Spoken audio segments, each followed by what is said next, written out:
Hello, everybody. This is Benny Hills back with another Modern Cube draft, and here is our first pack. A couple interesting ones here. I did not want to take Treetop Village, and I'm glad I didn't accidentally. Watery Grave is one good option. Um, Blue Black is a pretty good color combination. It's fetchable. I mean, just blue fetchable lands are good, so that is one consideration. Grizzlebrand has high upside. There's not really the enablers in this format, so I can't really do that probably, but it is really powerful. Same with Ulamog.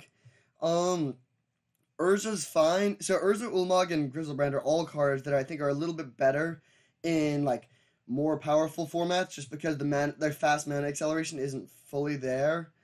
Ral is fine. Inferno Titan is fine. Yeah, I think we should just go with the Watery Grave probably. Yeah, I'll take that. Just a nice way to stay open.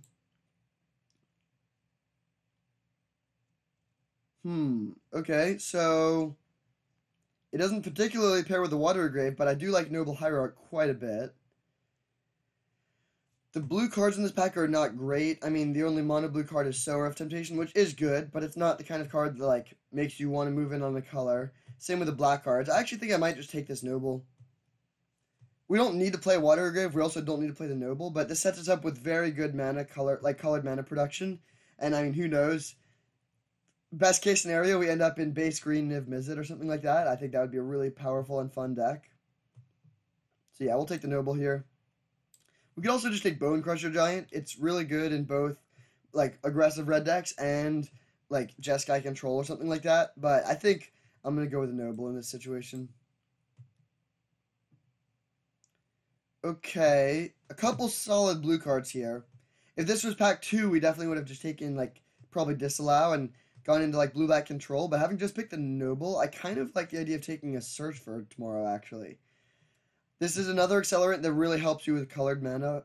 So this leaves the door for playing a lot of colors. And I also do think like whenever you can get multiple of a certain effect, and in this case the effect being a one green mana accelerant that can fix your mana, then you can sort of build that into your game plan a lot more and just be a lot more consistent.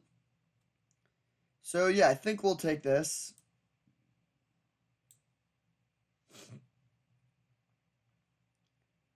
Okay, I don't think we want the collective company. So now we need to decide a bit. I mean, we could just take Grave Titan and be like green black stuff or Sultai stuff.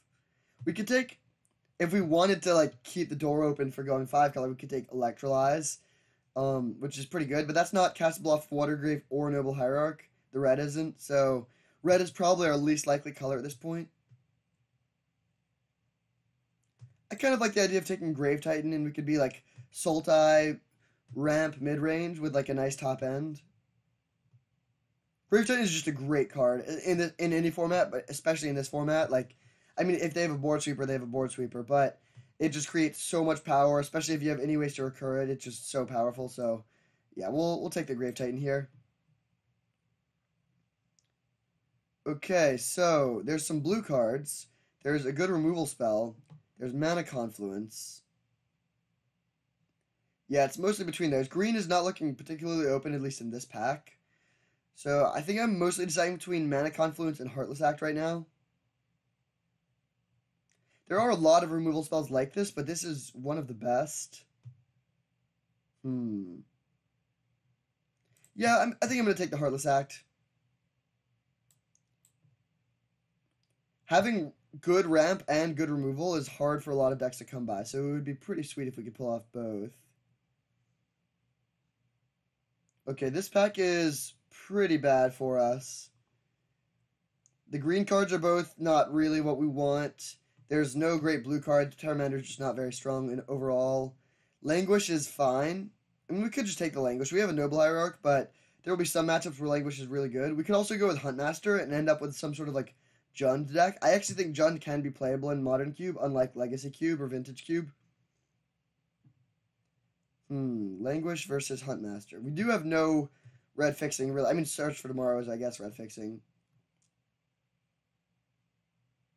You know what? I'm gonna go with the Huntmaster. I actually think Jund could be pretty fun if we could pull it off, and I think it does look pretty open. Okay, now we can take a Farseek. That's pretty great. That can find Water Grave, and I mean we could take Hissing Quagmire if we do think we'll. Well, it looks like we probably will be green and black at this point. We don't know about blue yet, but I think Farseek is just fixing and ramp and just great for the deck. Ancient Grudge would also be a nice card to pick up, but I think Farseek is the kind of card that's perfect here.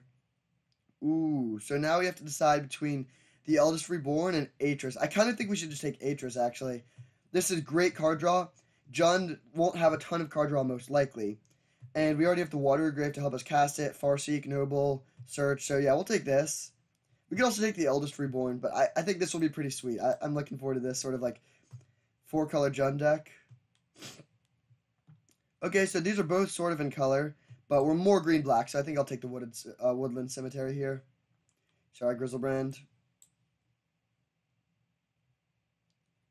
Okay, does Fiend Artisan do anything for us?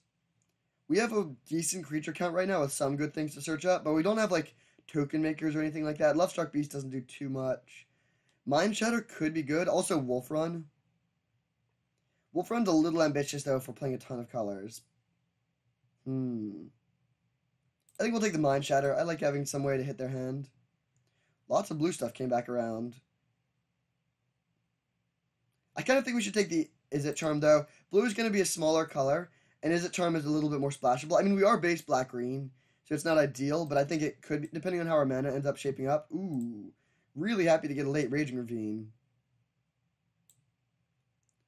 Okay, so we're not playing white, probably. So I guess I'll take Nahiri over the Isolated Chapel, though. If we pick up a couple white fetchables, like we have a lot of other support for it. Take a Genesis Hydra, although probably not playing it unless we get more mana. Ooh, okay. I like our mana-based situation right now. If we pick up 4 duels in each pack, I'll be feeling good. So yeah, I guess right now we're just like base black-green, splashing blue and red. Alright, so there's Rakdos' Return, which is like a probably better version of Mind Shatter. Find Finality is pretty good. There's Stomping Ground, Lotus Cobra. I don't think we want double blue for Teferi. I think we should just take the Stomping Ground here, honestly. I think this will make our mana a lot better, and there's a lot of spells here that would be good for us, but since we're playing basically 4 colors, or we are playing 4 colors, we're not going to run out of playables, so I think this is a pretty good pickup, and then we could probably wheel Find Finality, which I think is actually very good for us, if we can cast both halves. So this is part planed, which isn't great for us. Sakura Tribe Elder is great. Extinction Event's pretty good. Nissa is very good. Maybe we should just take the Nissa. I do like the Bloodstained Mire. It could get, right now, Watergrave or Stomping Ground, so it can get all 4 colors. Yeah, that's probably too good, actually, to pass. I would really love a Nissa, but I think mana fixing is just the most important thing for this sort of deck. Oh, this is close, though. Nissa is so good. You know, actually, I take it back. I think this is just too good to pass. Like, I would take Bloodstained Mire over most cards here, but this is, like, one of the best possible finishers for us, I think. I mean, we don't have tons of ways to use the excess mana yet. I think we'll be able to find some, probably. But this is just, it pressures Planeswalkers so well. It's such a good win condition. And this deck is really looking for, like, 4 to 6 mana win conditions, so we can play, like, you know, a ramp spell on turn 1 or 2, and then do that a bit ahead of schedule. So this is just so perfect. I like the Elder Spell quite a bit, although I don't think we need it for this deck. There's Terastodon if we want to go pretty big, but I think we should just take Fact or Fiction. This is just a really powerful card draw spell, and we don't have a ton of card draw other than this one Atris. So, we'll take this. Ooh, the Scarab God is a perfect pick. Oh, why do these have to be in the same pack? I think we have to go Scarab God. Again, like, in Vintage Cube, you take the fixing over most things, but in Modern Cube more, like, just having the best Haymakers is valuable, and this is, like, one of the best possible cards for this deck. Like, I mean, I know I just said that about Nissa, too, but it just gives us so much inevitability, and the creatures that we could bring back are just so good. Like, to bring back a 4/4 Exalted Noble Hierarch is just so good, let alone, like, you know, a big Huntmaster that also makes tokens and gains life and stuff, so I would take the Triome over most things, again, but I'm going to take the Scarab God here. And now that we just picked up 2 great top-end cards, now we can start prioritizing mana more highly. Like, yeah, here, so I would love Nissa or Moldrifter, but having just taken those, we can safely pick up the Verdant here, and I feel okay about that. These are both good role players, but they're not nearly as essential to the game plan as these 2 cards are. And likewise, so this can also fetch 4 colors, so it's a amazing dual land for us. Ooh, so there's a Hinterland Harbor, but non-fetchable lands are a lot less impressive. I think we're just taking the Ashiok here. Yeah, Ashiok seems like a pretty good pickup for us. Okay, I think I'll take Arbor Elf. Even though we did just pick up a bunch of blue-black cards, I think we will be base green. And especially if we can pick up more green fetch lands, like, so we have, or fetchable lands, we have Stomping Ground now, but if we could pick up, like, an Overgrown Tomb, then this could make, like, double black for us or something, so pretty happy to pick up a late Noble there. Alright, there is a white fetchable land, but I think we just take the Windswept Heath. Unburial Rites is also an option, but this can grab, I guess right now it can only grab red-green, but that'll likely change in the next pack. And even if it does just grab two of our colors, that's still pretty good. Okay, nice. We got this back. I think that is the right pick here. It's like a board sweeper of sorts that can also just be a sweet form of card advantage, and just like rebuying Huntmaster Grave Titan is pretty sweet. Okay, we'll take Extinction Event here. Yeah, actually it'll probably start in the main deck. It's very versatile, and we don't have a ton of creatures. Also, our creatures tend to be even costed. We do have Scarab God, but all of our creatures other than Scarab God, Noble, and Arbor Elf are even costed. I guess that's actually not that many creatures, but still a good card for us. I don't think we really want Knight of Autumn, so I'll take Terracodon for the board. Thragtusk is actually pretty great. Our Champion of Wits is also reasonable. I don't think we really need Beast Within. This is good in mono green, but since we have other colors, we'll have access to good removal outside of this. Although we actually don't have the best removal now. But I think Thragtusk is pretty much exactly what this sort of deck wants. Whenever you draw your second card each turn. I think we'll take that over like this white land. Well, yeah, we can have some card draw and we can pick up more. All right, I'll grab gifts, but not really into that. Not really into that either. Okay, so right now we have, let's see, that's 17 spells, so we need 6 more probably. I think this will be a 17 land deck. And we got 3 pieces of fixing there, so I would like a little bit, I'd like to average 4, so hopefully we can pick up 5 pieces of fixing in this last pack. And then a bit more of this, like, cheap acceleration that fixes us. We also have no 3 mana plays, which is sort of funny, so maybe a few 3s just for the curve. Ooh, wow. So, Flooded Strand could get us Watery Grave. I guess that's all it gets right now. Prismatic Vista could just fetch any color, but I think we just take the Silumgar. I mean, I keep on just taking all these blue-black cards. Maybe blue-black is just open, and this pack is pretty good. There's also Llanowar Elves and Phantasmal Image, which are both great. This pack is very good for us. We still don't have a ton of top end. I think I'm going to take the Silumgar. We could take one of these lands and try and wheel this, but I think this is just so good. We have no answers to Planeswalkers right now. And this is just like a great, great card in the format that's especially good against Planeswalkers. Do we have the mana for Nicol Bolas? That's a little ambitious. We could just take the Hallowed Fountain, which lets our Windswept Heath fetch white. We could take Progenitor Mimic. We don't really have the support for Force of Negation. Can we really play Nicol Bolas in a base green deck is the question. It'll probably wheel too, right? Like blue-black is pretty open.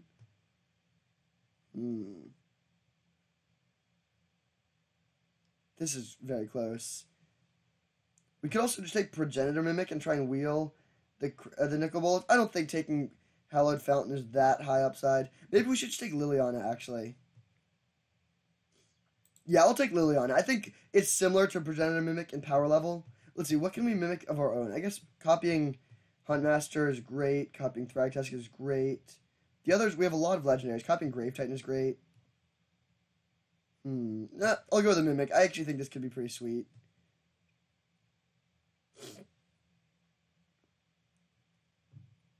Do we just take the Niv Mizzet now? We have a lot of multicolored cards. And we're playing 4 colors. Now we just need 1 white land. Yeah, you know what? I'm going to do it. I'm just going to send it. I think this could be really fun if we pull it off. And there's nothing else that is like amazing here. Like, I guess Courser would be solid. Ancestral could be good if the mana works. But I think Niv Mizzet actually has a lot of potential in this deck. Okay, I think we're just taking Antarka here now. Yep, I'll take this. At this point, we have a lot of top end. We could take Reflecting Pool, but that's like, I don't love that card here. Ooh, Uro.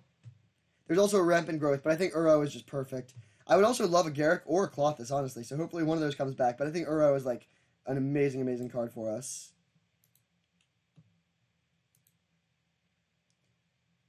Okay, I think we're just taking Tadiova, and then our mana is going to be a little dicey here. We're going to really be relying on like Farseek and Search and stuff like that. We'll take Tadiova.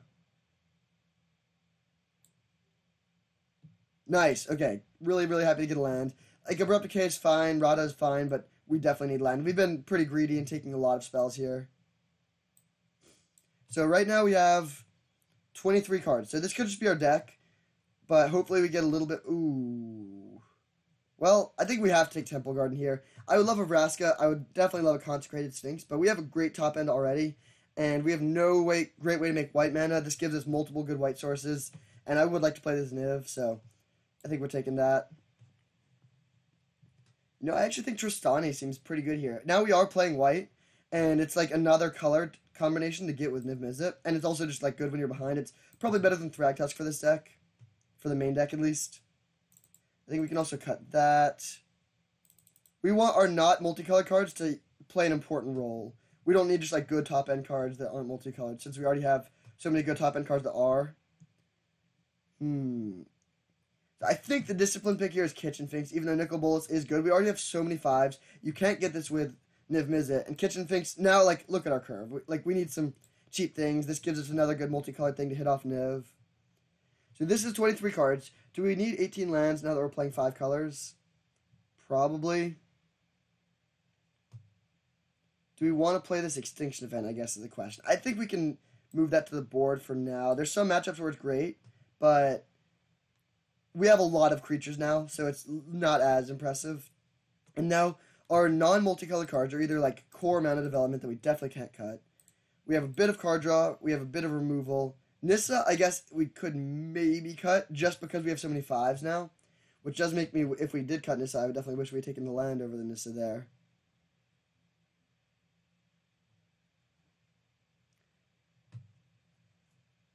So right now this would be 18 lands. I think this plus 18 lands seems pretty good. Let's just actually wait.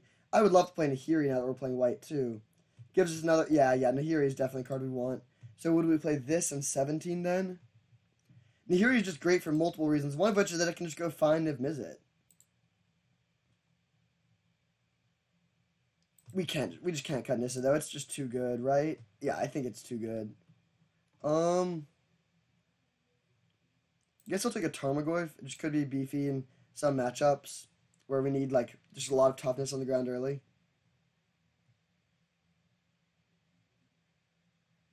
Yeah, I think this deck actually ended up being pretty sweet. I wish we had a bit more mana fixing, like a few more Shocklands specifically. So now that we have, or fetch lands rather, we have Watery Grave, Stomping Ground, and Temple Garden. So between that, we have great fetchable lands. I'll take Clever Impersonator. That's it. I don't think we'll start with it. Ooh. Okay, Garrick is great, but I think we should just take the Cloth this year. Our curve is so high already. Yeah, we have the top end. And this card is just really good. Dramoka's Command, I think we'll start in the board because white is one of our splash colors. Ooh, Rada is actually probably good enough to play. Man, okay, so I think now at this point we are cutting Nissa. We're just really going all in on the multicolored thing. Do we want this Factor Fiction? I think so. Especially, it's so good with Uro. We got to play that. So, one more cut. Is Grave Titan, like, are we just going to commit to, like, the full multicolored experience? We can't. Grave Titan is just too good.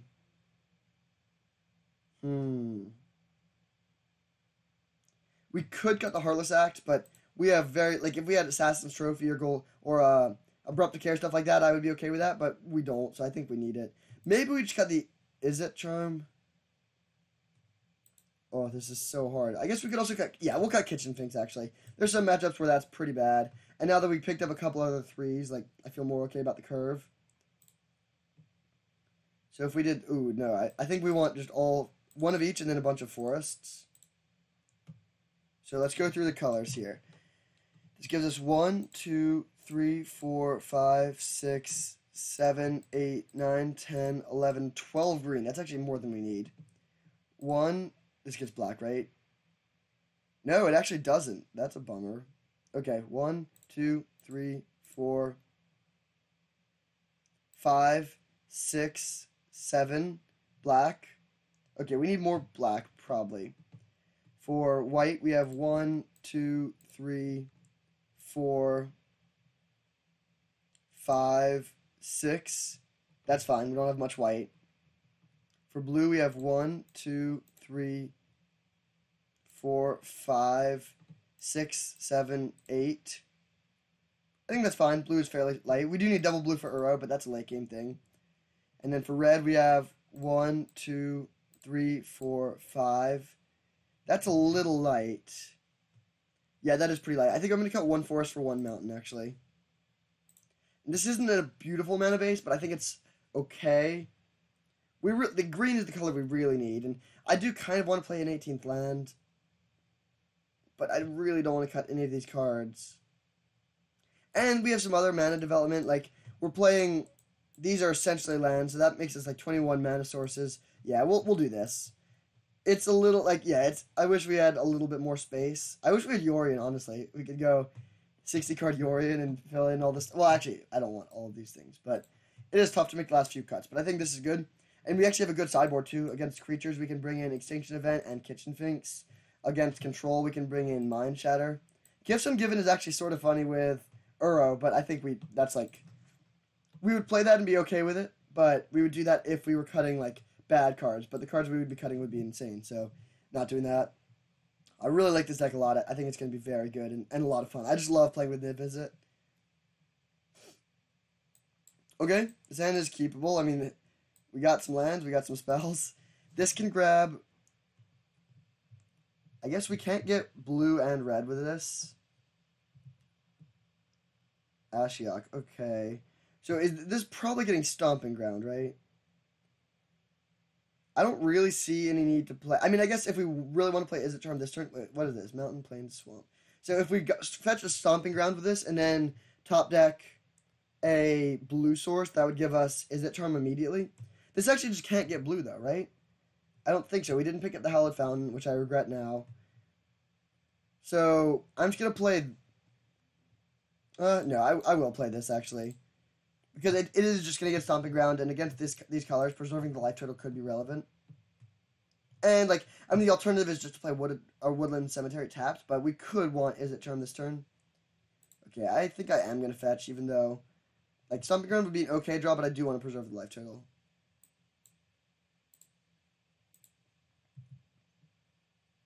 Huntmaster, okay. So next turn we can just drop Clothis, and then Clothis could. I mean, we still don't have blue mana, but we could. Oh yeah, we need blue mana pretty badly. So hopefully we pick up a piece of fixing or something. Okay, opponent's on Mardu. Okay, Swamp and Clothis.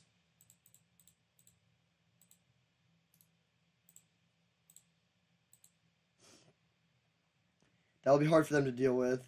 One thing that is worth noting is, Anguish Unmaking. Sure. That's a little bit annoying. But so Clothis exiling our own graveyard is annoying with Uro, and so that's not the end of the world. Now we can just drop Huntmaster. We do need to find a blue source soon.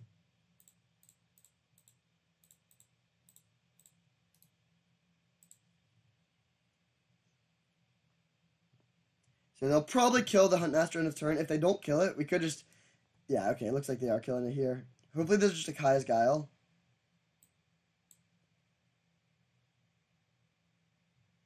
This Heartless Act could have been another island. Tragic. Okay, Kolaghan's Command. I think we should discard Tadiova and then just bring them both back with Fine Finality.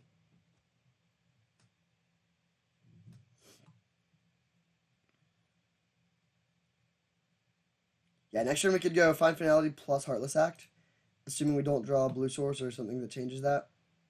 Yeah, opponent is just straight Mardu probably, so I think this should be a great matchup for us. Okay, that's a pretty bad draw. I mean, actually, we're not that far off. We have every color except blue, so maybe it's a fine draw, but we really do want that island now. So, Fine Finality. Let's see, find targeting these two creatures. And we want to leave up black, so we'll go green, black. And pass the turn back. Yeah, we're pretty ahead here. I mean, they have the mana advantage, but we have more cards. We have the board advantage, a big life advantage. Sorin. Ooh, okay, that's bad. I imagine if we could just Izzet Charm that. So plus, hit a Dreadbore. Okay, that's good to know about. Come on, blue land. Oh, dang it. Okay, so we just cast this, I guess. Even though we pretty much know it's going to die. Do we just go at... I think... hit Sorin or them. I think we hit Sorin. Sorin can just gain them a lot of life, so nickel and diming them doesn't actually do that much. So they could Dreadbore or Huntmaster, but then we'll still have 2 wolves on the battlefield. Man, our mana is really being our downfall here, which I guess we should have expected. We don't really have good enough fixing to support this archetype unless we're playing 18 lands. Yeah, we should just be playing an 18th land, probably over Grave Titan. Oh, that's bad. Well, that's also bad. Pass it back. How many blue sources are we playing again? 6? That is pretty low. Yes, I'll not F6 yet. Reflecting Pool, okay. Okay, that's fine. We can just kill that with the Heartless Act.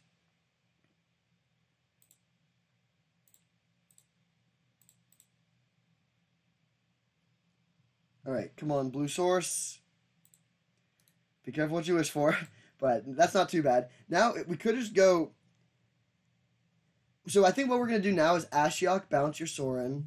Then they can replay the Sorin, kill the Ashiok. Then we can cast Dragon Lord Atarka and kill the Sorin.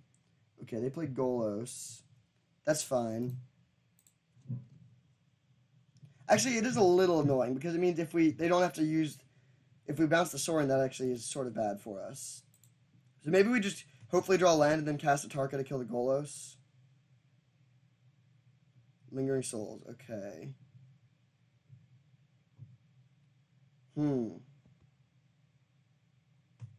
Oh, they also do have Zealous Conscript. Yeah, I think we're just dead, actually. Yeah, I think I'm going to scoop that. They have 5 cards and Zealous Conscripts. This gives them... Wait, they still don't have blue mana. Plains, Swamp, Forest. But, yeah, I think I'm just going to concede and not reveal any more information. That's frustrating, though. That really, it felt like we were very ahead, and then we just kept on not drawing blue mana. So I'm going to be disciplined and add the 18th land. We should have just had that this whole time. Is it... Let's see. How many blue sources do we actually have? Green, white cannot fetch blue, unfortunately. So 1, 2, 3, 4. Yeah, we need more blue mana. That was poor deck building.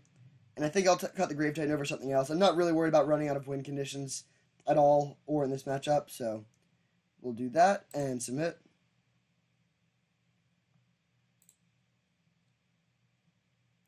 Perfect. Can't ask for a better hand than this. I'm slightly kidding, but not really. I do think the most important thing is just developing our mana well. So, do we want to play one of these on turn 1? What are we getting with this? We have blue, black, red, green. So, we're only missing white. I kind of want to get Temple Garden, so we could just fetch Temple Garden and play turn 1 Noble. Yeah, that seems fine.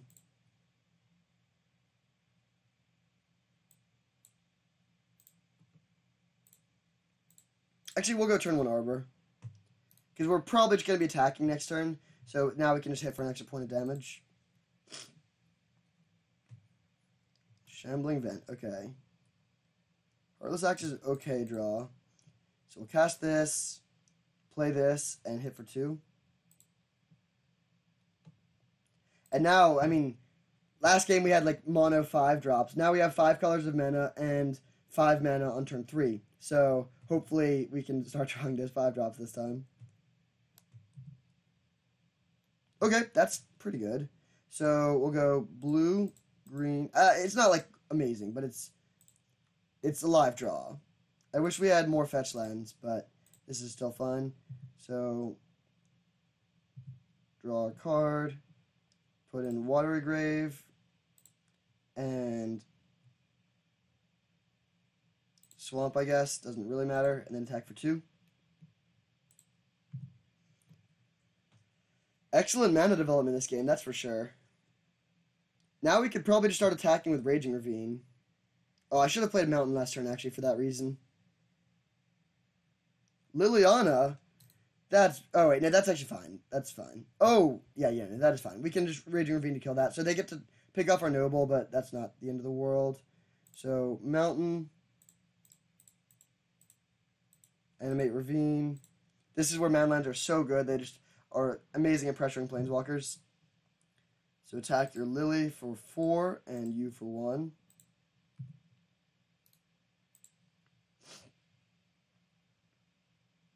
Yeah, that trade is great for us. Trading a Liliana for a Noble when we're flooded on mana, and it also just builds towards our Uro is a great win for us. And we do have double blue and double green for the Uro, even without the Noble. So kill that, discard. That's actually good for us. I think I'm going to pitch the Heartless Act.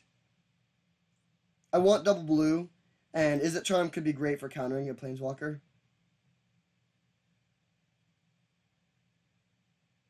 Now we do have to decide, though. I think I'm just going to attack, even though, like, yeah, I think I'm going to attack rather than hold up Izzet Charm, even though I just said I like the idea of being able to do that, just because I do think, like, growing this and hitting their life total for 5, like, Raging Ravine is a surprisingly fast clock. Now the onus is really on them to do something.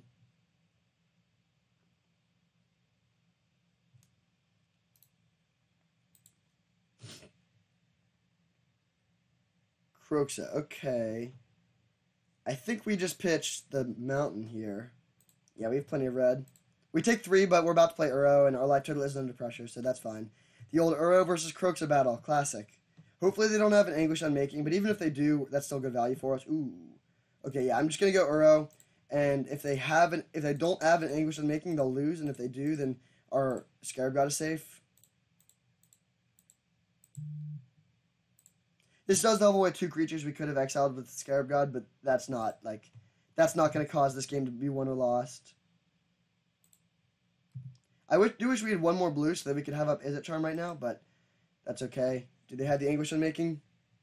They do not. Okay. They might have an answer on their turn, but they really have to deal with this Uro. If we start attacking, then they're definitely donezo. Okay, sweet. So, yeah, I mean, just more of the same, just Mardu control with... I mean, their deck looks good. They have good interaction and good sources of cheap card advantage, but I still think this should be pretty good if our mana cooperates. Do we want Extinction Event? We are on the draw. They don't have a ton of creatures, but they do have some. I guess they have more Planeswalkers than creatures, really. I think we're just going to run it back. I mean, I guess we could cut Heartless Act for, like, a Mind Shatter, but we're on the draw. Actually, I'll cut Heartless Act for Extinction Event. I think that's probably a bit more high impact. Like, clearing out all of the Lingering Souls could be nice. Like, we'll see if we draw it, but this isn't a matchup about efficiency, really, so... Ooh, I think we gotta ship this. The mana situation is just too bad. And we have no cheap plays. Okay, this is quite a bit better. So we'll put back Tristani, I think. And then Verdant will fetch Stomping Ground, and we'll suspend this and probably get an island with it.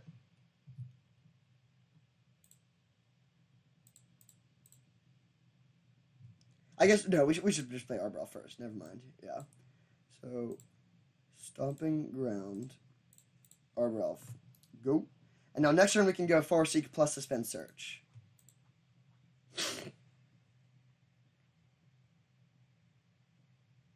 Do they have a removal spell? They do. That's fine. We'll just go Farseek then.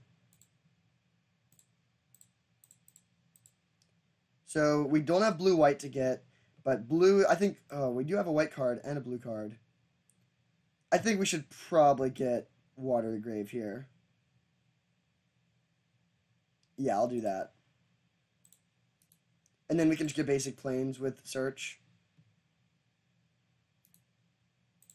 This does make Nahiri next turn harder, but I actually think we might just want to play Radha next turn either way, especially if we... Okay.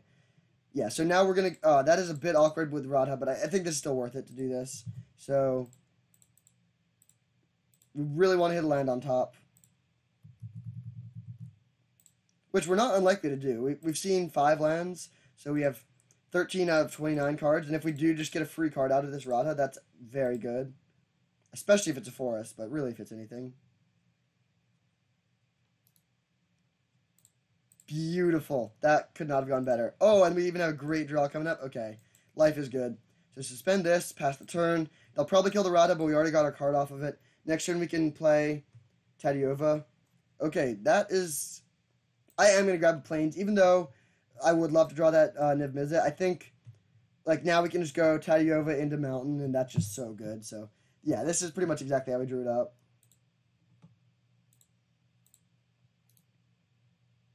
No play, not even a... Oh, no, they did play land, but that's it. So, Tadiova, that was actually a pretty good draw. Having a man land just to pressure future planeswalkers is good.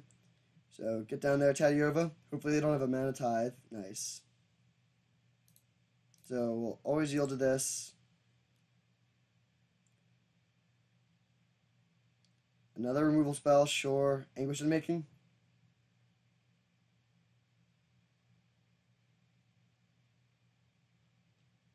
You can see that we're just getting the better end of all of these exchanges. So, like, we got a card off of a Radha, and then they gave us a land off of it, so that was a 3-for-1. We just got a 2-for-1 off of this, assuming they kill it now, otherwise it'll be even worse. And, like, we'll just continue doing that with... Oh, they don't even have a removal spell? Wow, they have to kill the Tadiova now. Otherwise, we get to draw 2 cards and gain 2 life from the search and our land drop. Wow, okay, yeah, this game is super over. So... I think we just get an island here.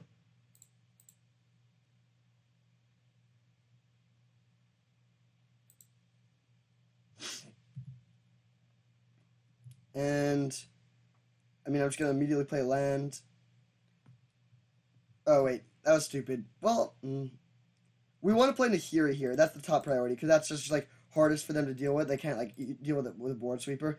I actually, yeah, we could have played Huntmaster too, but I actually think it might be better to, like, not overextend. We're setting up for the long game for sure here. We'll pitch one of these mountains.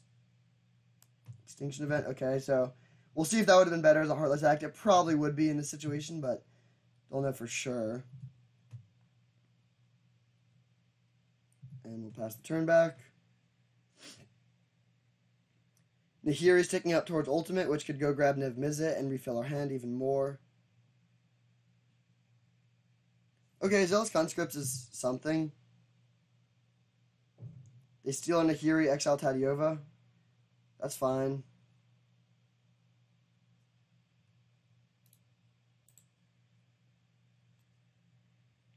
But then Nahiri can just exile their Zealous Conscripts, assuming they attack. Yeah, this is... I mean, that's fine. We already got great value out of that Tadiova. We're well ahead. Ooh, that's a good draw, too. So, exile you. Land. Ashiok. Yeah, we will just go Ashiok into Huntmaster here. So, make a 2-3. And yeah, how did they come back from this now? I mean, I guess they could play Elder Spell to kill our Planeswalkers, but then they still have to deal with a board, and we still have Scarab God in hand. And our life total is super high, so we don't need to worry about, like, any cheesy stuff. And, I mean, they could have added the Kiki Jiki combo, but now their Zealous Conscripts is gone, so we don't need to worry about getting comboed out anymore. 7 mana, that's a lot. Okay, that's pretty good. They kill our... Yeah, they kill our Ashiok. We can kill that with our board, though. Ooh, Clothy. I think we're going to plus pitching Extinction Event.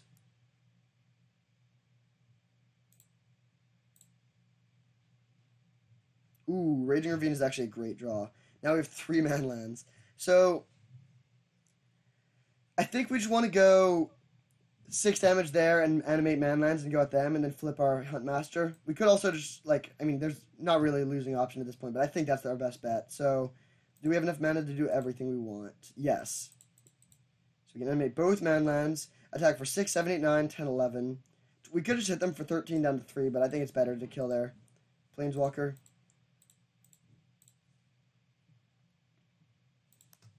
Man, having all these manlands is actually sweet in the long game. So, Garrick, them, and them. And then how do you ever beat this situation? Took out Liliana, Shambling Vent, sure. And now our Huntmaster will flip in their upkeep.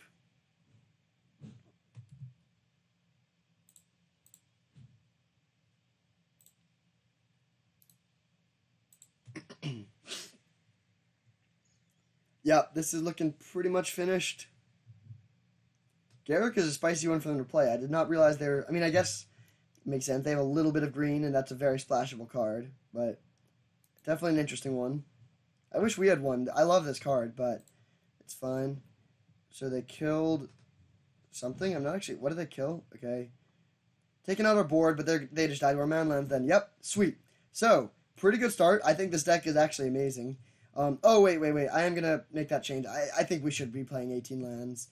We're not going to get outgrinded unless our mana doesn't work, so that seems like that's probably the right line. So, get in here, Island, sorry, Grave Titan, and we'll submit. See you in round 2.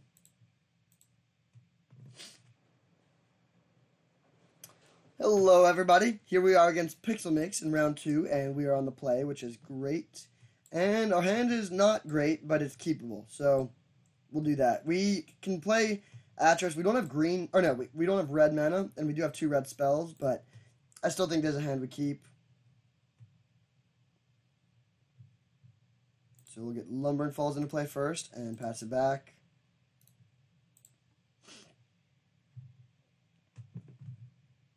I really wish we had a Teferi in this deck. That would be like the perfect extra multicolored edition. Alright, bye-bye, Is It Charm? We couldn't cast you anyways. Don't care too much about that. Forest is... I mean, we want more lands. I would definitely rather a red source, but other than a red source, like that's a fine draw. It gets us our 4th land for Ashiok. Or for Atris. Is it Atris or Atris? I really don't know. Okay, we'll go Swamp and pass. Now, hopefully they don't have a discard spell for our Atris. We're sort of relying on that to bridge the gap to our bigger spells.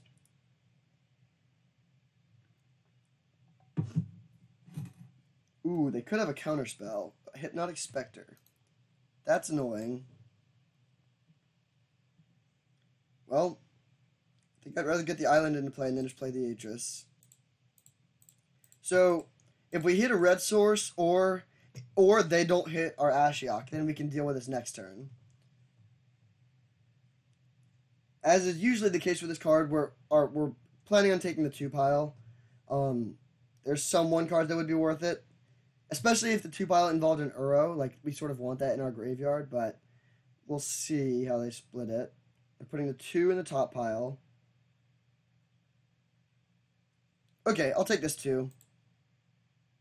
Heartless Act. I mean, Heartless Act would have been good, but I still think just like the most important card by far is Ashiok. So just insulating against discarding the Ashiok is good. So hopefully they just hit a forest here.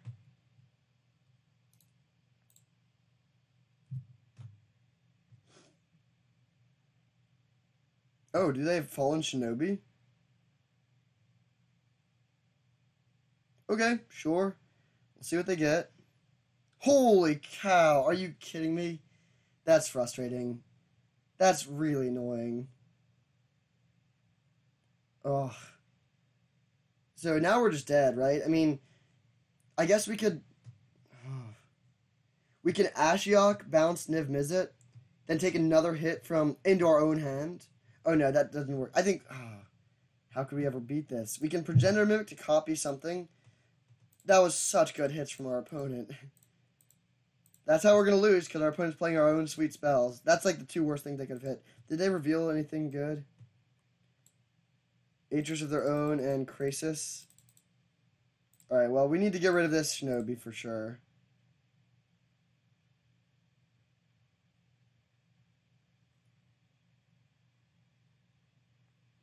Actually, I think we're just dead. They can hit us down to 1. And then even if we Progenitor Mimic copy something, they just have these 2 huge... I'm just going to concede. Like, that's rough. Bad beats for them to just get everything off of that. So, Fallen Shinobi, man. We got to worry about that card. So, Heartless Act is definitely a card we want. That was so rough. Alright, we're just going to submit this again and hope they don't Shinobi into 12 mana worth of great hits, including 14 power in the air. That was... sorry, I'll try not to be too salty about that, but that was pretty ridiculous. Alright, here we are for game 2, and hopefully they don't Shinobi us so hard again. This hand seems great, so we'll keep it. It's a little slow. Actually, it's very slow. It is very slow, but I still am going to keep it. I think the most important thing is to have our mana under us, and we can get all our colors here. Or not all of them, literally, but we have green, which is the most important, and then this can get either white or red, depending on what we draw. Best draw would be Farseek by a lot. Okay, Stumping Ground is also a good draw.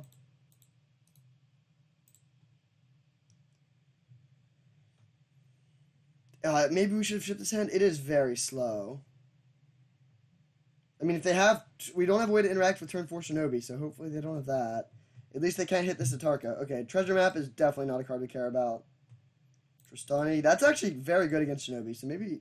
Yeah, that was a pretty good draw. So this is going to grab a Temple Garden, and then we'll untap and go just Forest and hold up Factor Fiction. Okay, this is great for us if they're just scrying. They can't outcard us here. And so oftentimes I do go for main phase Factor Fiction, but in this case I'm going to go end of turn because A, I don't want to discard a hand size. B, if they have like a censor here, we really don't want them to be able to use it on our turn. And C, we have plenty of gas, so if this does get countered, we're not just like hung out to dry.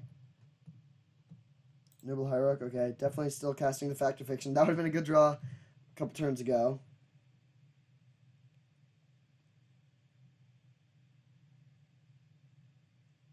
The fact that they scryed in their upkeep last turn indicates that they're probably light on lands. So now, okay, they didn't do it again, so we'll see if they just missed their land drop.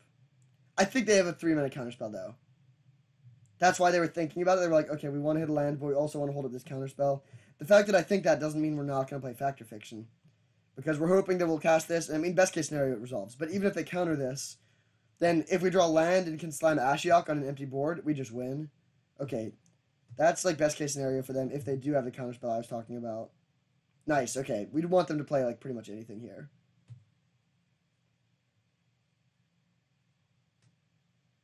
They don't have mana for Hypnotic Spectre. Sylvan Caryatid, alright. In response, I'm just going to fire off this Factor Fiction.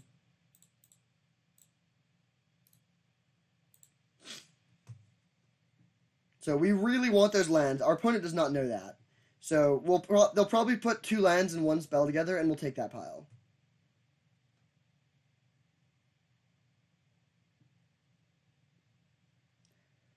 Well, I guess they are both tapped lands, so Nahiri would be nice because it's like a spell. I guess if they put Scarab God plus 2 lands, that would be like maximum awkwardness. Okay, this is best case scenario, actually. Nahiri is the spell we want the most, and we really want the land, so yeah, that was best. I should have probably waited a bit just to like let them know that it wasn't so clear, but that's awesome. So now we untie up and just slam Nahiri. So we'll cast this. I think I'm just going to pitch the Noble at this point. I wish we could hit the treasure map, but we cannot.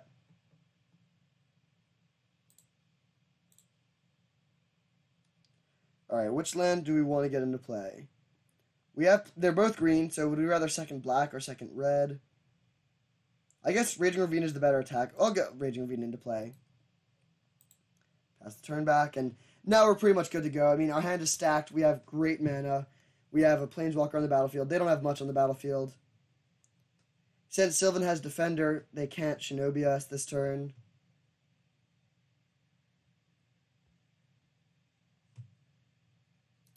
Wait. Oh, I just made a huge misplay. Yeah, that was actually a massive misplay. I really was supposed to play Hissing Quagmire there. I didn't realize that my blue mana and my black mana were from the same land. So now I can't play Ashiok. So, big mistake there. That could actually be pretty costly, potentially. I mean, I still think we're very ahead. Like, we could just play Tristani or something, but it's not great.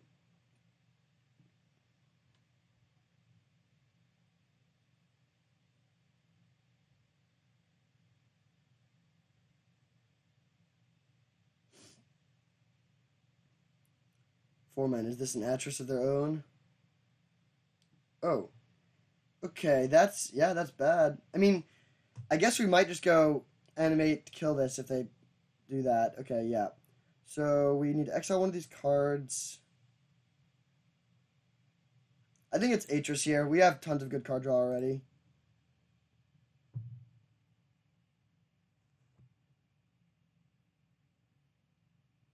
Yeah, I think I'm just going to go animate and kill your Ashiok.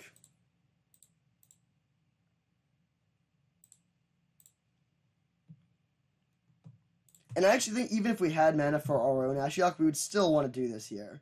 Because, like, if we just play that, then they can just manland to kill our Ashiok, or just, like, replay their Ashiok with full loyalty, and that's just not really a winning situation for us. So we're behind on board, but they're not, like, pressuring our life total, and we have really good answers to things. Like, Dragon Lord Silmagar, steal your thing, or Ashiok bounce your thing, work well against any permanent.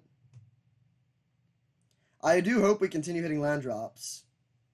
We've seen 7 lands, so there's 11 lands out of 21 cards. Okay, that is good. We can... I guess we just... Oh, I think we're just going to Progenitor Mimic that, actually. Yeah, definitely that. If they kill our Mimic... We could just Silumgar that, actually. That's close.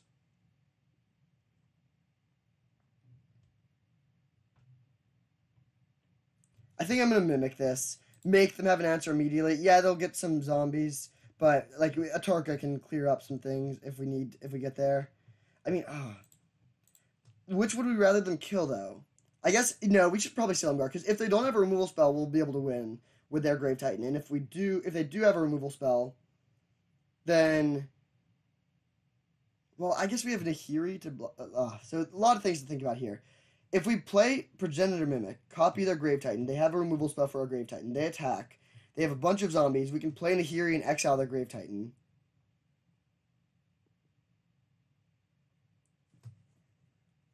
Yeah, I think I'm going to save the Silumgar and copy this, and then just, like, if we didn't have a way to get rid of the Grave Titan once and for all in the form of this Nahiri, I would feel really nervous about this, but first of all, this has the highest upside for sure. If they can't kill it, then we just win. Yeah, I think we're going to go with this here.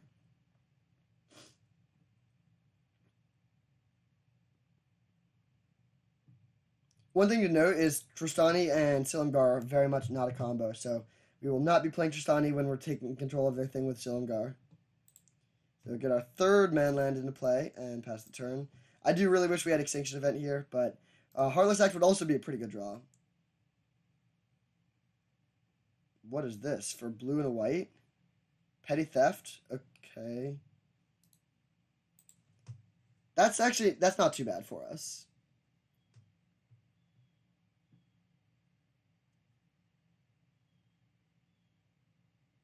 So they attack with a Grave Titan, and then we're just going to get Nahiri and clock this down. If they have another big play, then we're in bad shape, I guess.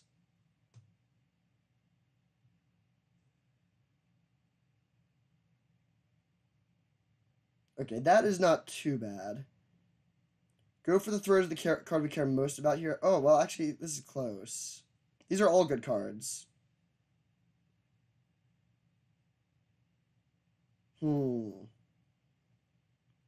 Condescend would be annoying. I think I'm going to put Go for the Throat alone on top. And they'll know that this is good. They might take the Go for the Throat, which we would like. And if they don't, like, Go for the Throat is also just a great card against us. Yeah, I think this is what we're going to do. They'll probably take the Go for the Throat because they don't know how good this 2-pile is. But when they know we have a Progenitor Mimic, like, it's just so good to have a cheap removal spell. Oh, they took the 2. Interesting. Okay.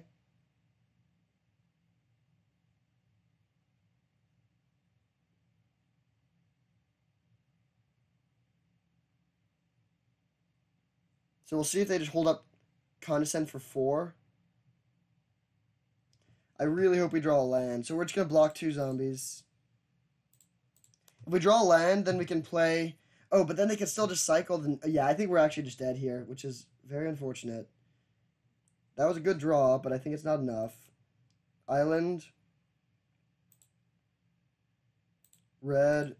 White. 2 colors. Nahiri.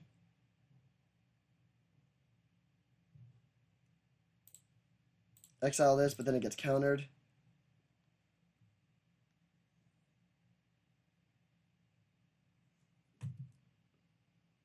So are we just dead on board? 9, 10, 11, 12, 13? Yes, we are. Bummer. I guess we just have to hold up Hissing Quagmire then. But yeah, we're going to lose this game now, unfortunately. Man, it really felt like we were in such a good position.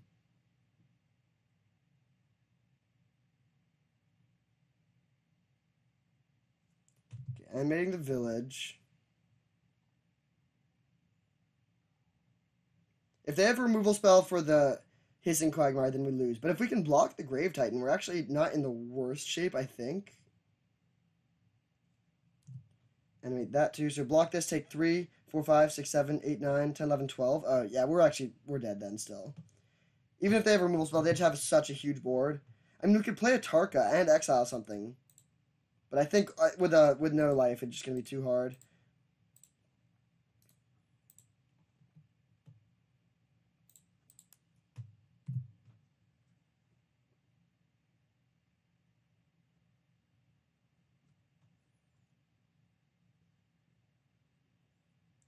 Like, I mean, Tristani is pretty good here, I guess.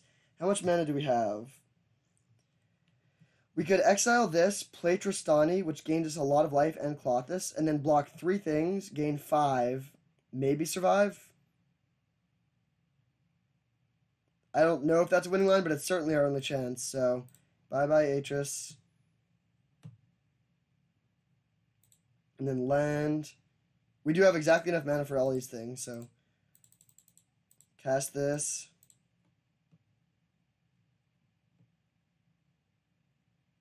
I wish this Colossus was a Kitchen Finks, which it could have been. So, let's see. We're blocking 3 things, gaining 5. If they animate both things, I think we die. But I still think we're just going to play the Colossus. Like, we could just hold up mana to bluff something, but we need to be in a situation to actually win. So, we're just hoping that they have Condescend, right. Okay. Yeah, we're just dead then, right? Well, I guess we'll make them go for the Manlands.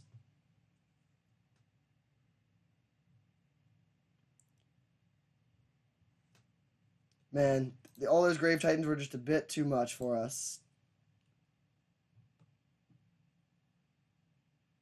Okay, yeah. You got us. That's sort of funny. Like, we would have gained control of our thing at the end of the turn, but we don't survive there. So, man, I really would have thought that would have been a phenomenal matchup, but everything just lined up pretty poorly. I don't know if that was because I mismanaged the situation or just awkward draws, or maybe I just should have mulliganed to ramp. Like, we didn't have early ramp in either of those games. Yeah, I probably should have just done that. Because I do think if we'd been able to develop our mana a bit faster in either of those games, we would have won pretty easily. I mean, both times we ended the game with a bunch of mana and a stacked hand, but just like not enough untap steps to deploy all of it. Ooh. Okay, so we just said we mold because we didn't, or lost because we didn't mold a ramp. Now we have a hand. I mean, Clothis is ramp, sort of. I'm gonna keep it. I might regret it, but I'm gonna keep this hand.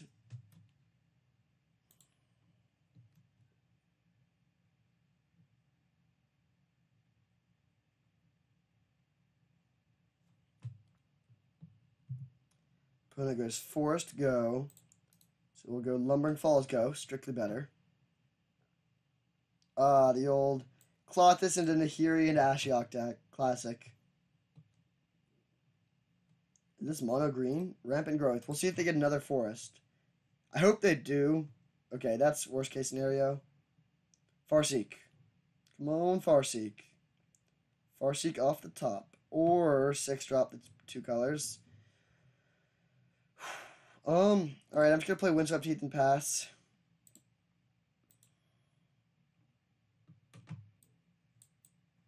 So we need. I mean, we're missing black and white. Wolf Willowhaven, sure. I think we're fetching black here. That's just. Oh wait, no, we can't fetch black with this. So we're getting Temple Garden.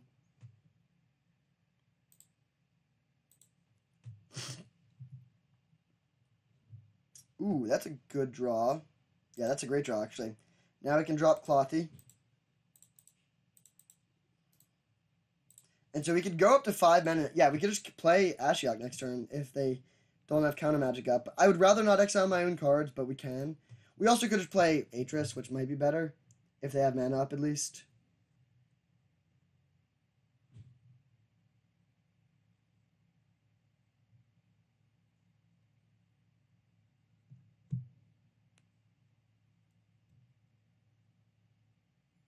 Mountain, okay. Harmonize. Good card, but I think that's the kind of game we can win in this situation. Devoted Druid, alright. Yeah, I think we're just going to go for Ashiok here.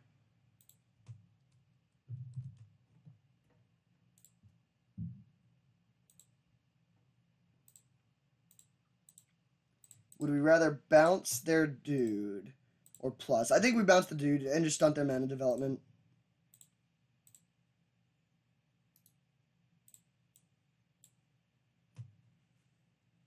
They have a lot of cards, so fighting their mana I think is a more effective battle in the short run, at least with the Ashiok. And like, yeah, 2-3 would be fine, but it's not essential.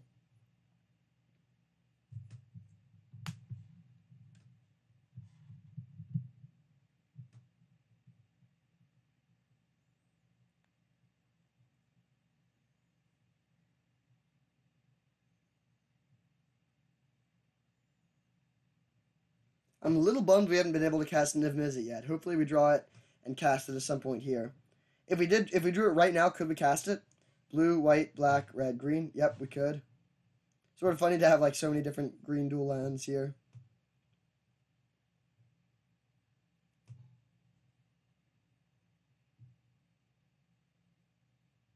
Also, I feel like usually when I get Niv Mizzet decks, I pick Niv Mizzet early, and then like that influences a lot of my later picks. But in this case, we were just picking sweet cards and mana fixing, and then we're like, oh, well, here's Niv Mizzet, and we have 4 colors and lots of multicolored stuff. Like, I guess we're doing it.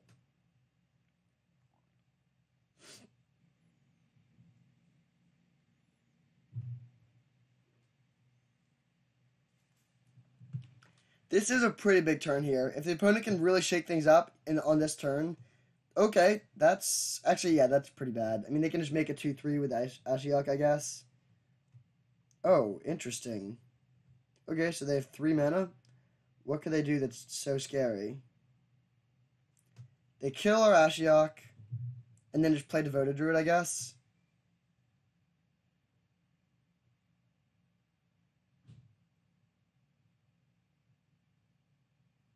I actually really wish we had a land in a graveyard so that we could ramp to Silumgar and just steal and kill their Devoted Druid.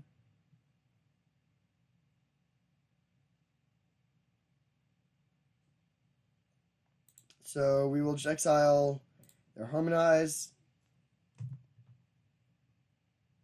Then I think we're just going to go cast Nahiri and exile your Zealous Conscripts.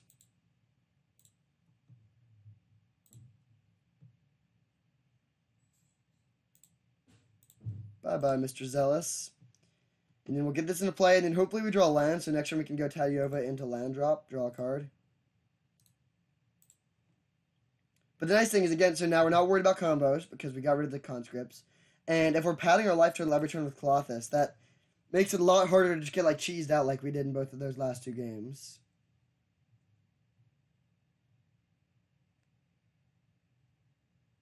I mean, they could just play something like an Atarka here, but then we could Silumgar it.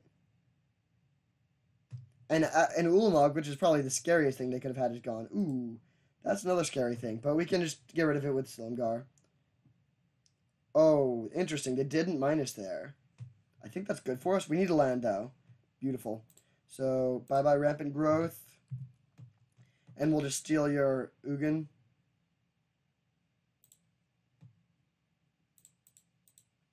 So, we could just minus it to make sure like, we get rid of it. But I think I'm going to get greedy and keep it around. I don't think these colors are going to have great ways to remove a 3/5 flyer. I mean, I guess, oh, this is dicey, though. So, we'll play a little conservative. So, the riskiest line is just a plus, shoot your Devoted Druid. And then we can threaten the ultimate next turn. But if they can kill our Silumgar, they get Ugin back and they ultimate. So I think we're just going to do the discipline play and -2 here. So that if they deal with our Silumgar, it's not the end of the world. And we also get to stunt more of their mana. They could kill their Devoted Druid in response, but we actually really want them to do that because that just fills the graveyard for Klothys.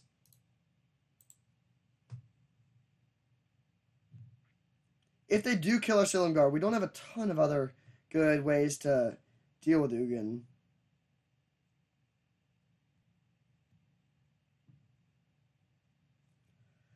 Alright, 7 mana. What you got? I mean, if they play a Tarka, then kill our Silumgar, get your Ugin back, shoot us for 3. Like, then we're gonna lose, probably. But that's one of the only ways I can think of that they could do it. Beast Within. Okay, that does it too.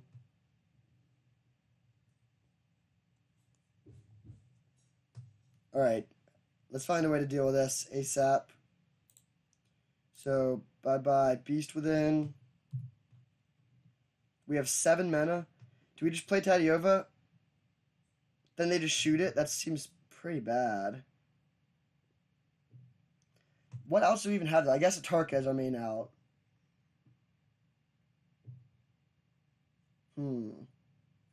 I think we're going to use our mana efficiently. Play Tadiova this turn. It'll just die, yeah, which sucks, but it's okay. And then next turn we can go Atris plus Factor Fiction and just dig deeper.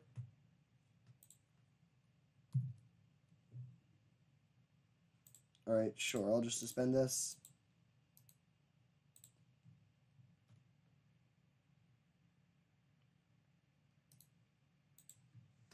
So they plus kill our Tadiova. Yeah, this is pretty bad. Ugin is good against us. And we really don't have much in the way of Planeswalker removal spells other than the Silumgar. We probably should have just -9 the Silumgar. It's like, it sucks to kill our own Dragonlord and our own Klothys, but we should have done that because we had enough gas in hand that we didn't need those things on the board. Yeah, I think that was definitely a misplay on my part. So sorry about that. Hopefully we can surmount it, but if this Ugin is gone and exiled, or I guess it wouldn't be exiled, but if the Ugin is gone, then I'm sure we can beat whatever their last couple cards are.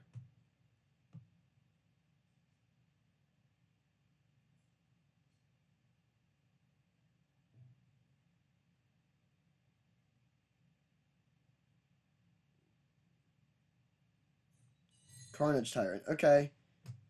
I don't think we care too much about that. Okay, so we'll exile, I guess, Ashiok.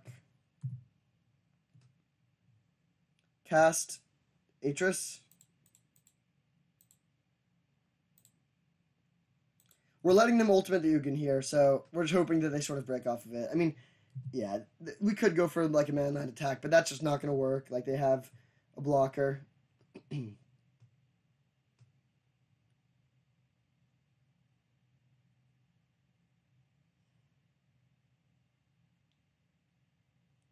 untapped land would be surprisingly nice because I would love to fire off this Factor Fiction, but it's not necessary. Oh, I guess I didn't consider this. We probably shouldn't have done this anyways, but we could have gone for upkeep Factor Fiction, and then when we get to our main phase, use Klothys to exile one of the lands to guarantee that we have mana for that. Okay, I think we're just taking this 2 pile here. Sure, I would actually rather that pile. So now we pass back and just hold up Factor Fiction.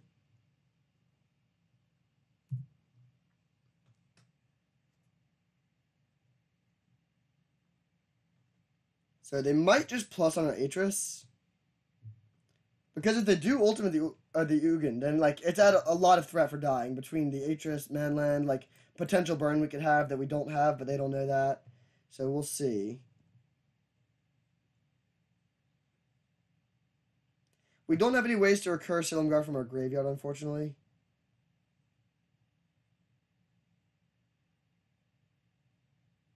Oh, imagine if they went for the -10 and we just had Nimble Obstructionist. That would be so sweet.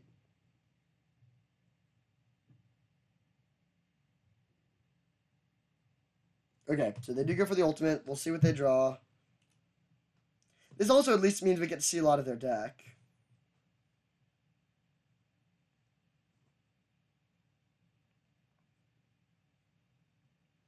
But I do actually think, like, I mean, our deck can grind. Like, we could also just draw Niv Mizzet and maybe not draw 7 cards, but draw 4 or 5.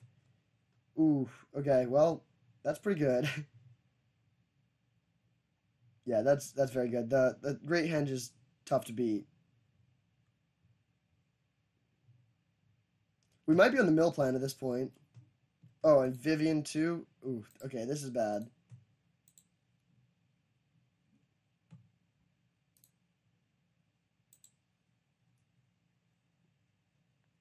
Genesis Wave. Okay, and Cyclonic Rift. Okay, they're going really big.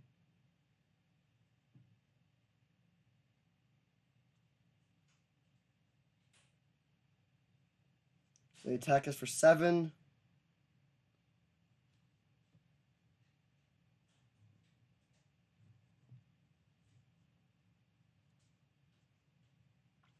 I wonder if they're. Yeah, I guess they probably have some red cards, but you could also just play some random basics to make Farseek into a real ramp spell, since it can't grab basic forests.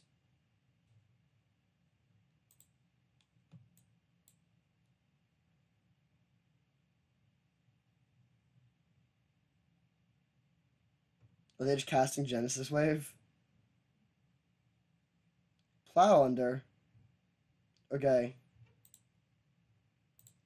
That's actually not bad at all. We can just Factor Fiction and draw all of those cards. I mean, it is a little bit annoying to have our mana set back, but it's still okay. Does not matter the order here.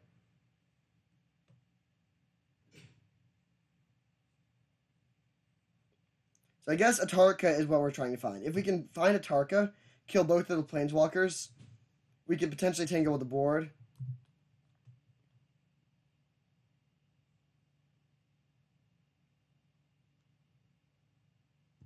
And yeah, once we kill both of their Planeswalkers, and our life total is still high, and we're gaining life every turn with Colossus, then milling them out is a real possibility, since they're going through multiple cards every turn with the Great Henge and Whisperwood Elemental.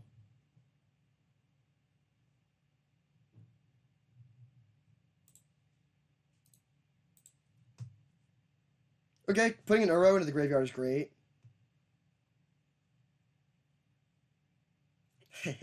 That's not how you want to do that, opponent.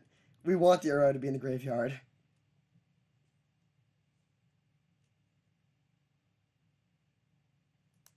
Oh, I forgot that this was coming off this turn. That's sort of nice. I guess we just grab Plains with this. Exile your Plow Under. That was a pretty good draw, Heartless Act. Oh, wait. Actually, they all have counters. That's pretty awkward. Never mind. So, we'll start with Uro. Blue, blue, green, green.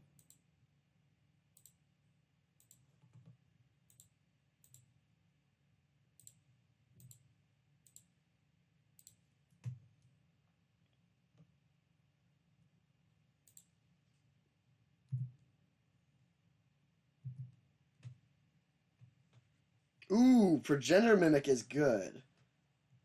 So, I guess we just go Arbor Elf plus Hold Up Heartless Act. So we want one forest into play for the elf.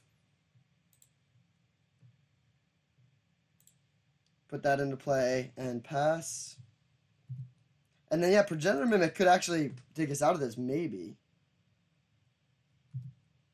They do still have this Ugin.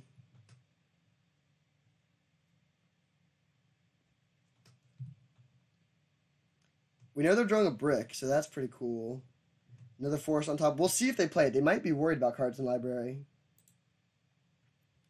Okay, they do just play that. They can play the Elvish Mystic off the top with the Vivian if they want, but then they're in a lot of risk. Because, like, I think this is not a May. Like, you have to draw a card when you get a creature. So if they cast this, then they go down 6-5. Best case scenario, or like, I mean, least card draw situation, they're going to 4 end of turn with a Whisperwood. They do have Cyclonic Rift, though, so maybe they just kill us, actually. Yeah, are we just dead now?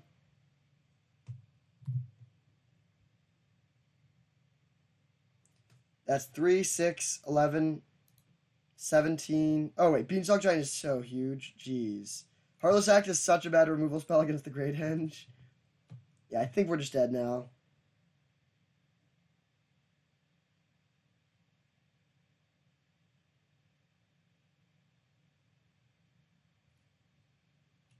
Well, I'm going to remove a counter because that's all I can do.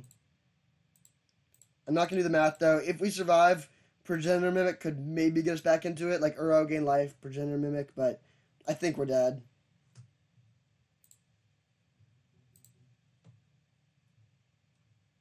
Do we survive? -6. Not even that close. Okay. Well, that was a little bit rough. Ugin sort of messed us up pretty badly there. I think we would have won that game if I had not made that misplay with the Ugin. We should have just minus to immediately kill it, so that was my bad. Definitely one extinction event in this matchup. I think that's it for things to bring in, and what do we not want?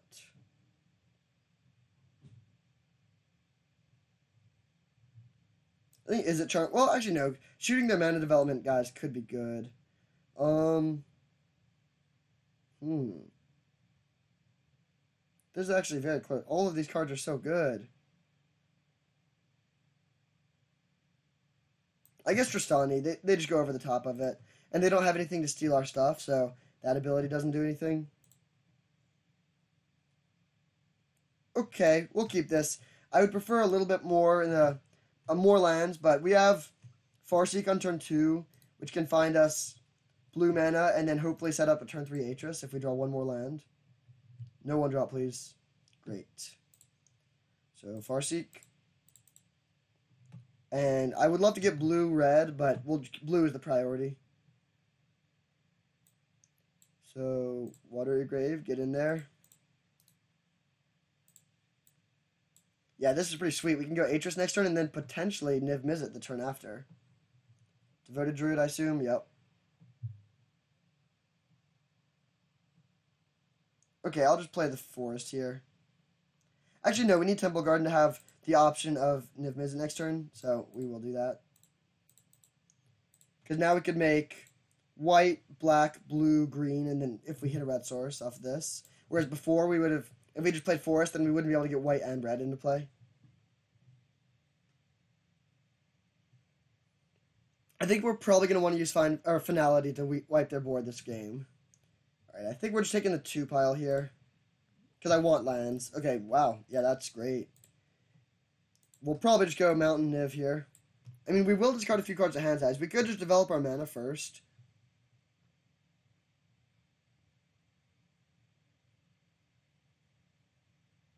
We should probably actually just get the 6/6 down there. Like, if they just play Vivian here, I don't want to just, like, die to the board while developing our mana.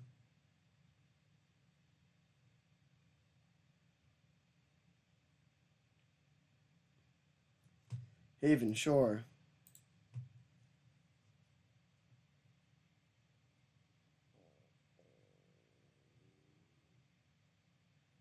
We almost definitely are gonna have to discard some cards here. I guess we could just go Noble. Now that they didn't do anything, maybe we do just go Noble Search. Because, like, I don't really want to discard a bunch of cards to hand size. But I guess having a big board advantage is good, especially in this matchup. Yeah, I think we should just play this. So I just want to make sure we have it. Blue, black, white, green, red. Yeah. So we are just going to go with Niv.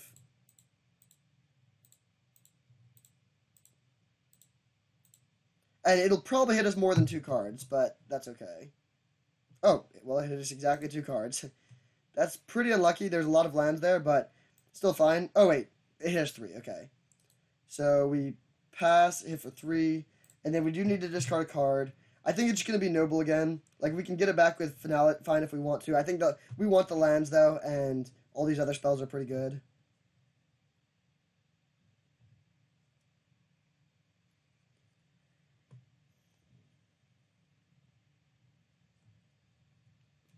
That is a lot of lands in a row. Wow. Plow Under, okay.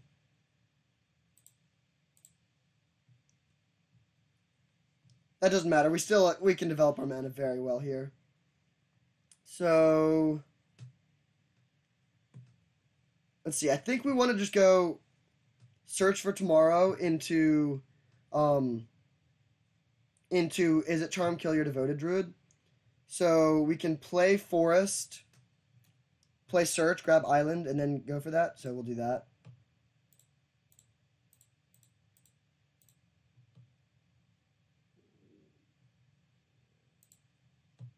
Island, blue, red, 2 damage. And then hit for 9. Their life total is under a lot of pressure here, too. It is a little bit annoying that we don't have any mana lands in play now, but we can get one into play next turn, probably.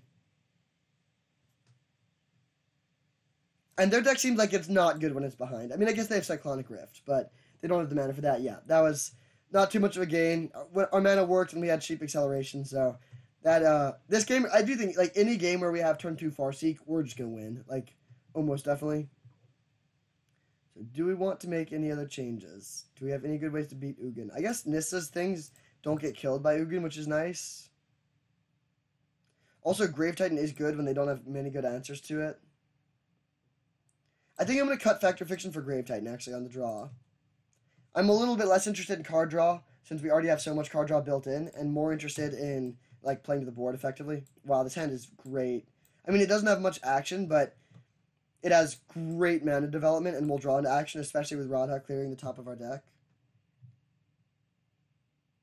So this can grab Stomping Ground and Noble on turn 1.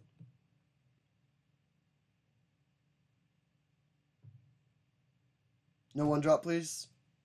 Nice. Okay, that's a pretty good draw. Our hand is all odds right now, so hopefully they have a bunch of even mana stuff. So, Stomping Ground. And now we have red, green, blue, black, white, so we have all our colors available.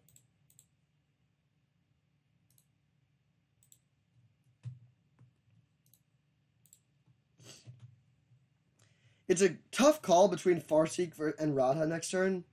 I'm not really sure what we want. Ooh, they have Farseek. That's a little annoying. Just that we can't interact with that. This is the Jeskai one, yeah. Okay, Radha or Farseek? I think I'm just going to go for the mana efficiency and play Radha. So, island, green, red, whatever. Please don't be a land on top, since we can't play it this turn. Ugh, that is bad. That's very, very bad. But now we'll basically be guaranteed not to draw any more lands. Like, we can play one land, and if there's another land, we can Farseek to shuffle it. Hedron Archive, that's a little scary. Oof. I don't even think I really want that, right? I actually still think we're going to Farseek, though. We need to advance our mana. Like, we could just draw this and then have no play next turn, but that seems pretty bad. So, sorry, Grave Titan. We're Farseeking. I'll grab, sure, Temple Garden. Now we just play this off the top. Okay, perfect. Oh, wait. Okay, misplay. Not perfect. I needed to grab a mountain there, or a swamp. So, I mean, we didn't know we were going to draw Grave Titan, but now we can't make double black next turn, which is pretty awkward. So, that was definitely a misplay. But at the very least, we can just pump up Radha and start attacking with a really huge creature. They have 7 mana now if they play land, so they can't play Ugin this turn, but they could do some scary things.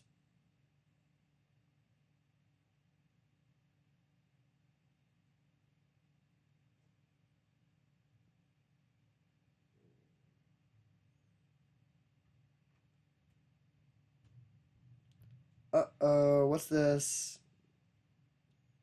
Genesis Wave?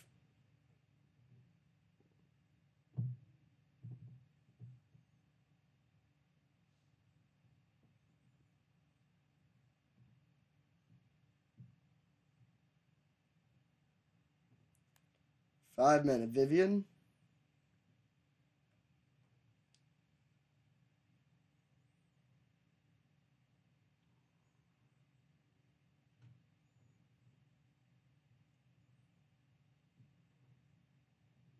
Our opponent is really struggling with tapping their mana right now. I don't really know why.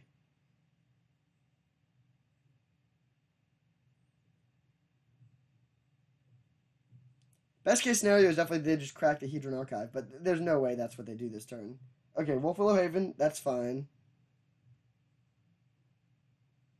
Crack the Archive. Come on, you know you want to do it. The card draw. Devoted Druid, fine. Okay, well, that went pretty well for us. Uro. Okay, that's a fine draw. Actually, that's a pretty good draw. So, now I guess we just go Watery Grave, Shock, and then pump this for 5. And hit for 9.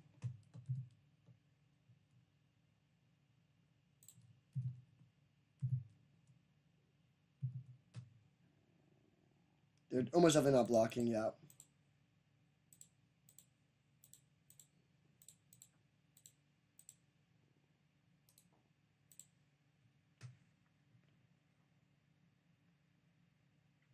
So, that's a pretty big hit. It's like, their life total isn't low enough that it's, like, really devastating, and also we don't have reach. Oh, do they have a removal spell? Oh, Cyclonic Rift, sure. They only have 1 card now.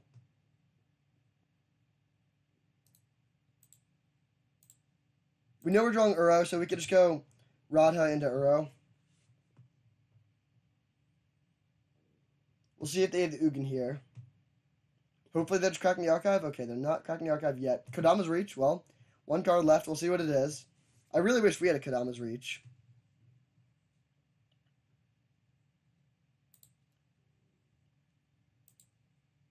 So their hand is Forest and one Unknown.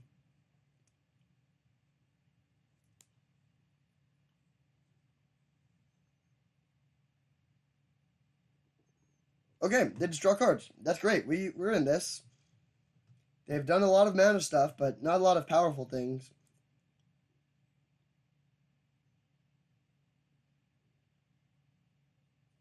Okay, sweet. That went as well as it could have. So, red, green, whatever. Radha. Hopefully there's land on top. Ooh, not a land, but very good. So, green, blue, whatever, Uro. Yeah, now that we've gotten that, I think we're pretty much guaranteed to win. Because that can be Ugin now. We draw. That's so nice. Just 2 mana lands, just like that. Perfect. So now we pass back. We have great mana development. We have Silumgar. We have Grave Titan. We actually still don't have double black, so that's something that we're missing, but I think that's okay. We're also, I mean, we have this Uro in the graveyard with 2 cards, so I guess Ugin is the main concern, and that would exile, not put them in the graveyard, but still, we're pressuring them in many ways.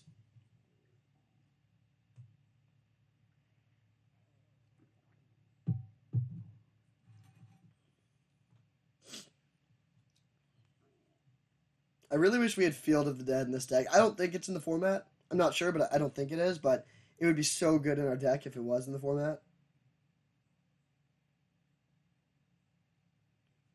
Okay, just casting Beanstalk Giant. Definitely don't care about that.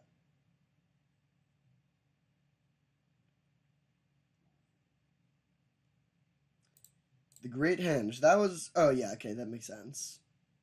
Well, we can't deal with the Great Henge very effectively, so that could be annoying if they draw a bunch of creatures in a row.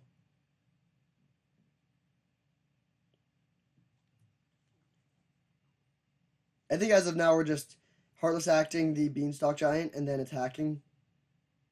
And I guess, yeah, even just animating Manlands, probably. Okay, so... Well, we go black, red, Heartless Act. And now, would we rather animate a Manland or just pump Radha? It is nice to put counters on the Manlands, but I think pumping Radha just does enough more damage that it's worth it. So we will do that. So I wish, again, that we could just drop a Grave Titan, but we cannot.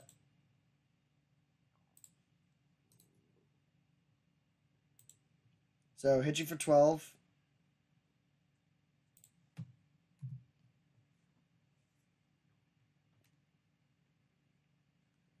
They can gain 2 life at the end of the turn, so go back up to 6, and then gain 2 more on their turn, going back up to 8.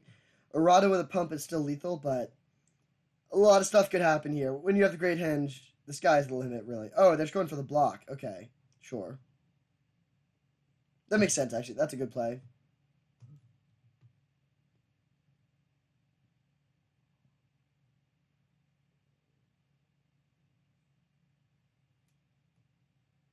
So, can they draw a bunch of creatures in a row? That's the question.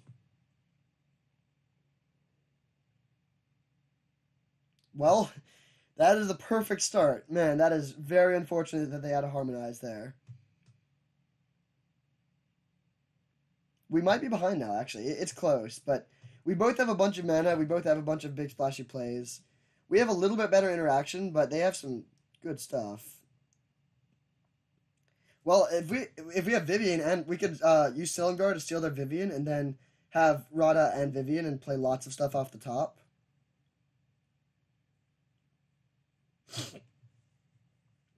The nice thing is that this has first strike, so we can attack with it. They're sort of priced into blocking, and then we can just first strike it down and not have to worry about anything. Okay, so great to get a land off the top. Is it Charm? Does not look very good. I think we should go Ashiok, bounce this, kill your Vivian, probably.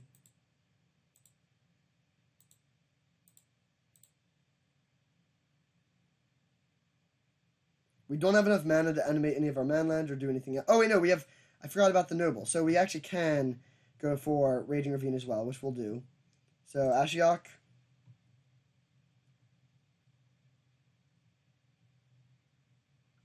And this is sort of cool. We bounce this, and then they have to exile another card from their hand.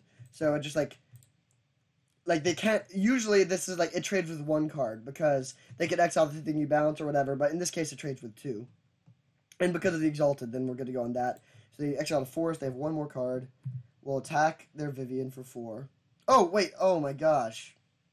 Okay, misplay. Marginal misplay, probably, but we should have animated Raging Ravine too, so then we would have hit them for 3 more, and our Raging Ravine would have a counter. So that's what would have changed.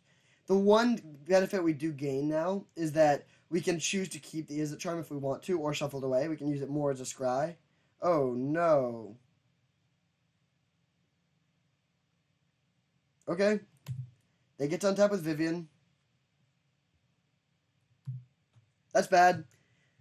I probably would not have sent both. I think we would have... their Vivian would have lived either way. Oh, wait, no, actually, what we would have done is animate Raging Ravine, send Ravine... Oh, wait. Oh, my gosh. Another terrible... Okay, I'm not playing super tight here. Because of them putting that in the graveyard with a fetch land, we could have played Uro that turn. So that's a pretty costly mistake. I'm going to shuffle away the Izzet Charm here.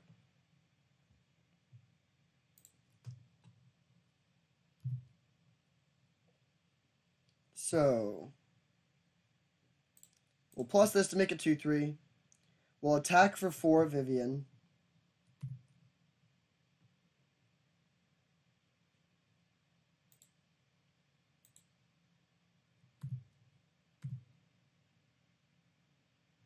It'll be interesting to see if they chump here or not. I guess the real question now is, do we just, like, jam a bunch of things and concede to Ugin or not? I think we should start by playing Uro. Yeah, another...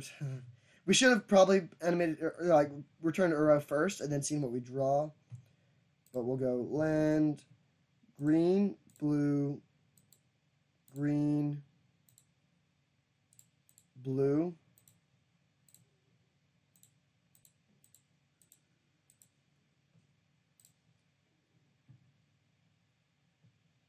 So, yeah, we're just trying to beat Ugin right now as our main thing that we're worried about.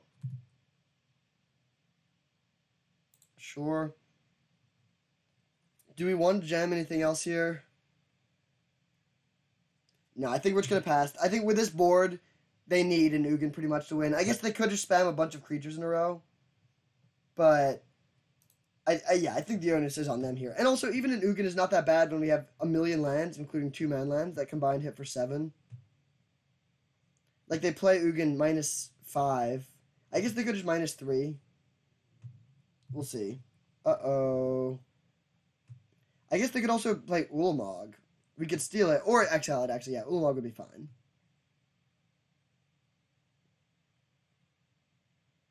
This is scary, though. They're playing a big thing. Carnage Tyrant. Okay. So they can get a 5-drop or less. They also need to worry about time. It's very likely they'll run out of time, which is a little bit sad. I think we're ahead, but ooh, that's a little bit bad, I guess. So they could steal our Ashiok and kill it.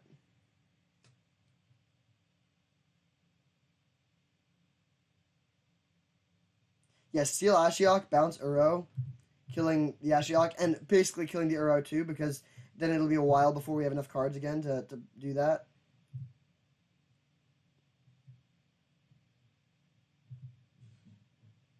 We'll probably exile the Arbor Elf if they do that. Actually, yeah, definitely. They don't really have attacks with the Zealous.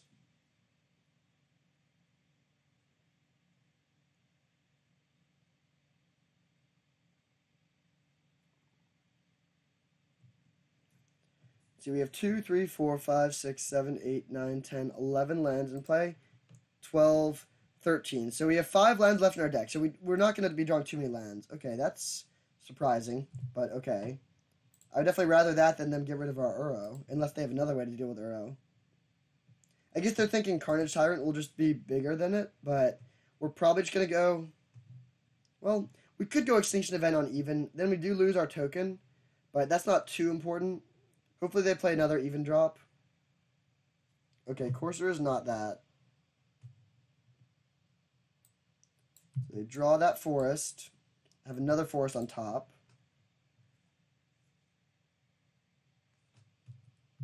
Another forest on top. That's good for us. Yeah, they're definitely going to run out of time, actually. That's a little unfortunate, but... I mean, it's possible they'll have time, but I would be pretty surprised. Plow under on top? Okay.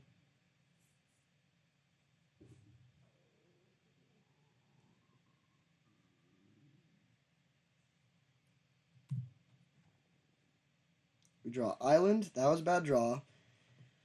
So we could go Extinction Event on even and then get an attack with Uro, but Uro then does just also die to their 2 odd blockers. So I actually think we're just going to go land, Grave Titan, and just like clog the board a lot.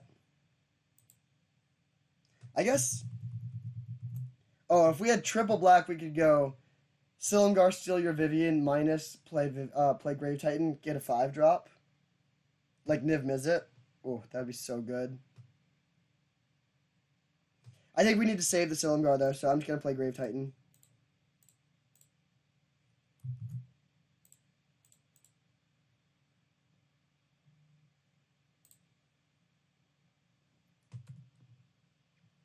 They can play Plow Under now, I guess, which is annoying.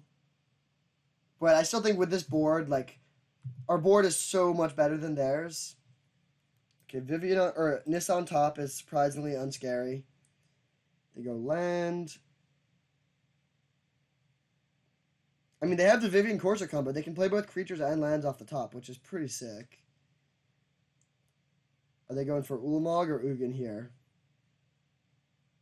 Ugin or Ulamog. Okay, so now we do need to go for the Extinction Event. Draw the Nissa. There's the Ugin. Their deck has a lot of grind, but I don't think it's going to be enough here. Hopefully they attack and we can trade off some of our even mana cost tokens for their odd mana cost creatures.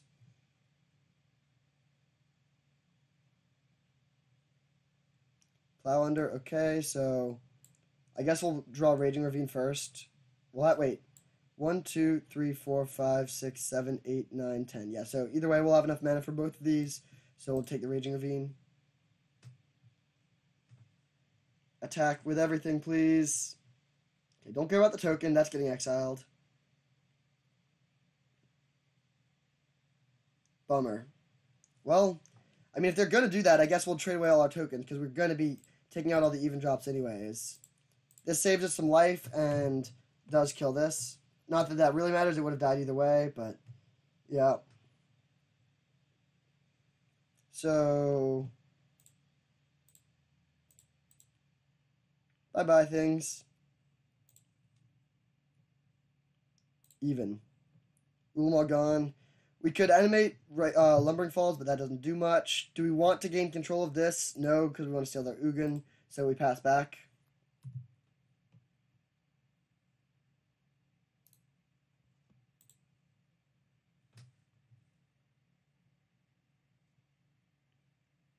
There's the Nissa, still fine. We can deal with that with their Ugin. Hopefully they play the Ugin. Yeah, there we go. I guess I don't want to F6 because we might end up using Lumbering Falls here. Yeah, I think I'll trade Lumbering Falls with that Forest. Since it is colored. Oh, they just lost. Wait, did they just time out or... Well, okay, so we were going to win that game. I'll just pull up the game state so we can just take a quick look, but I'm pretty sure that we had that one wrapped up. 19-minute game.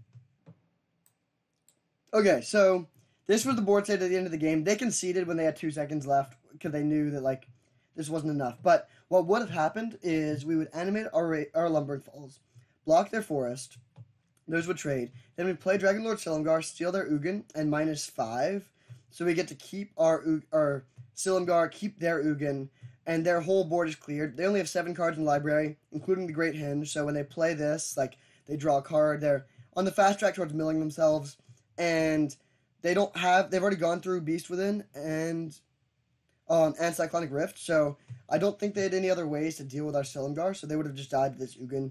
We could have been even more risk averse and just actually, maybe that would have been better, actually. We could just -9 this Ugin, so it even kills the Great Henge, and they can't get back their Ugin no matter what. But, so we would have won this game even if they weren't low on time.